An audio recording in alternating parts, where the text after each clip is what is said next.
अगर आप भी अपने माँ से प्यार करते हैं तो प्लीज़ हमारे चैनल को ज़रूर सब्सक्राइब कीजिएगा। माँ तो माँ होती है, आपको रुला देगी ये कहानी, तो प्लीज़ इस कहानी को इन तक ज़रूर देखिएगा। अगर अच्छा लगे तो प्लीज़ एक लाइक कर दीजिएगा और हमें कमेंट करके बताइएगा कि ये कहानी आप लोग को कैसी लगी। हेलो माँ, मैं राजू बोल रहा हूँ। कैसी हो माँ? मैं ठीक हूँ बेटे। ये बताओ तुम और बहू दोनों कैसे हो? हम दोनों भी ठीक हैं माँ। आपकी बहुत याद आती है। अच्छा सुनो माँ, मैं अगले महीने इंडिया आ रहा हूँ तुम्हें लेने। माँ अब हम सब साथ ही रहेंगे। नीतू कह रही थी माँ जी के अमेरिका लेके आओ, वहाँ अकेली बहुत परेशान हो रही होंगी। हेलो, सुन रही हो ना माँ?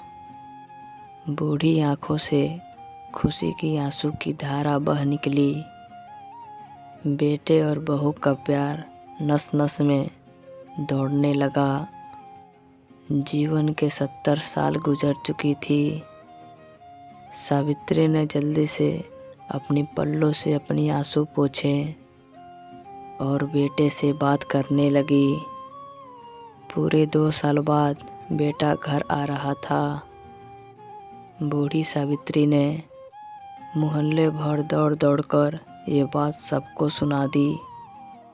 सभी खुश थे कि अब चलो बुढ़ापा भी चैन से बेटे और बहू के साथ गुजर जाएगा। राजू अकेला आया था। उसने कहा कि माँ, हमें जल्दी ही वापस जाना है, इसीलिए जो भी रुपया पैसा किसी से लेना है वो लेकर रख लो, और तब तक मैं किसी प्रॉपर्टी डीलर से मकान की बात करता हूँ। माँ ने पूछा, मकान? हाँ माँ, अब ये मकान बेचना पड़ेगा, वरना कौन इसकी देखभाल करेगा। हम सब तो अब अमेरिका में ही रहेंगे। बूढ़ी माँ ने मकान के कोने कोने को ऐसे निहारा जैसे किसी अबोध बच्चे को सहला रही हो। अन फन और औने पौने दाम में राजू ने मकान बेच दिया। सावित्री देवी ने वो ज़रूरी सामान समेटा जिससे उसको बहुत ज़्यादा लगाव हो। राजू टैक्सी मंगवा चुका था। एयरपोर्ट पहुंचकर राजू ने कहा, माँ तुम यहाँ बैठो, मैं अंदर जाकर सामान की जांच और बोर्डिंग और वीज़ा का काम निपाट लेता हूँ। ठीक है बेटे। सावित्री देवी वहीं पास के बेंच पर बैठ गई। काफ़ी समय बीत चुका था। बाहर बैठी सावित्री देवी बार बार उस दरवाजे की तरफ देख रही थी जिस दरवाजे से राजू अंदर गया था, लेकिन अभी तक राजू बाहर नहीं आया। शायद अंदर बहुत भीड़ होगी। ये सोचकर बूढ़ी आंखें फिर से टकटकी लगाए देखने लगी। अब अंधेरा भी हो चुका था। एयरपोर्ट के बाहर अब सन्नाटा भी हो गया था। माँ जी, किससे मिलना है आपको? एक कर्मचारी ने वृद्धा से पूछा। मेरा बेटा अंदर गया था टिकट लेने, वो मुझे अमेरिका ले जा रहा है, सावित्री देवी ने घबराकर कहा। कर्मचारी ने कहा, लेकिन अंदर तो कोई पैसेंजर नहीं है। अमेरिका जाने वाली फ़्लाइट तो दोपहर में ही चली गई। क्या नाम था आपके बेटे का? कर्मचारी ने सवाल किया। राजू। सावित्री के चेहरे पे चिंता की लकीरें उभर आई। कर्मचारी अंदर गया और कुछ देर बाद बाहर आकर बोला, माँ जी, आपका बेटा राजू तो अमेरिका जाने वाली फ़्लाइट से कब का जा चुका है। बूढ़ी माँ के आंखों से आंसुओं का सैलाब फूट पड़ा। बूढ़ी माँ का रोम रोम काँप उठा। किसी तरह वापस घर पहुँची, जो अब घर बिक चुका था। रात में घर के बाहर चबूतरे पर ही सो गई। सुबह हुई तो दयालु मकान मालिक ने एक कमरा रहने को दे दिया।